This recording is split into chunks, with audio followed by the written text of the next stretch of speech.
పోలీసులు అనుకుంటే ఎంత కరుడుగట్టిన నేరస్తున్నైనా ఎక్కడ దాక్కున్నా పట్టుకుంటారు. అంతర్రాష్ట్ర క్రిమినల్ భీముడు అజిత్ కుమార్ను విజయవాడ సైబర్ క్రైమ్ పోలీసులు ఎంతో కష్టపడి పట్టుకున్నారు. కానీ ఆ నేరస్తుడు మార్చి 28న చల్లగా తప్పించుకు పారిపోయాడు. దీని వెనుక సిబ్బంది నిర్లక్ష్యం ఉందని ముందుగా భావించారు. కానీ చివరకు నోట్ల కట్టలు, భారీ కుట్రలు ఉన్నట్లు తేలింది.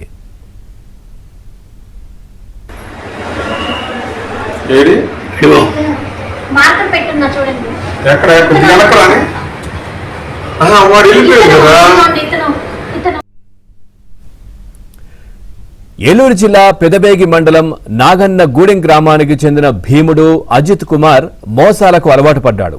10 ఏళ్ల క్రితం ఒంగోలులో గ్రానైట్ వ్యాపారం మొదలుపెట్టి నకిలీ వే బిల్లులు సృష్టించి ప్రభుత్వానికి పన్ను ఎగ్గొట్టాడు. వ్యాపారులను బురిడీ కొట్టించి డబ్బులు కొట్టేశాడు.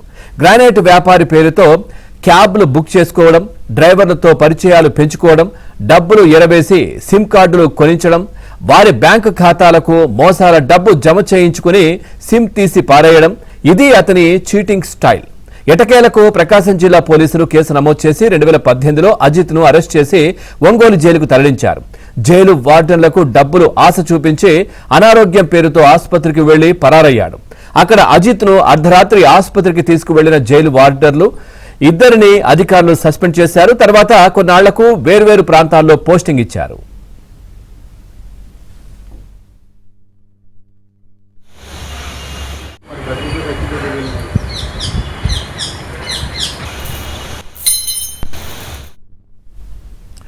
ఒంగోలు జైలు నుంచి పరారయ్యాక అజిత్ కుమార్ తన మోసాలు మానలేదు.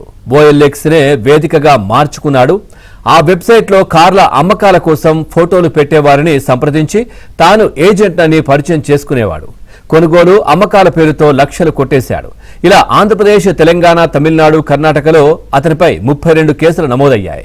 విజయవాడ పోలీసులకు వచ్చిన ఒక ఫిర్యాదుతో ఇటీవలే సైబర్ క్రైమ్ పోలీసులు అజిత్ను అరెస్ట్ చేశారు. అయితే పాత కేసుల్లో అరెస్టు చూపించేందుకు అతన్ని ఒంగోలు పోలీసులు తీసుకువెళ్లారు. అక్కడి జిల్లా జైల్లో బంధించారు.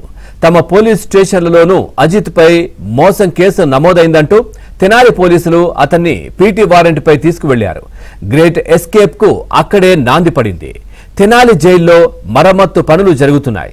దీంతో అజిత్ ను రిమాండ్ కోసం ఇంకేదైనా జైలుకు తరలించాల్సి ఉంది. అసలే అంతర్రాష్ట్ర నేరస్తుడు, పైగా అప్పటికే ఒకసారి తప్పించుకుపోయిన చరిత్ర. అలాంటి ఖైదీని జిల్లా స్థాయి జైలుకు తరలించారు. కానీ అనూహ్యంగా రేపల్లి సబ్ జైలుకు పంపించారు.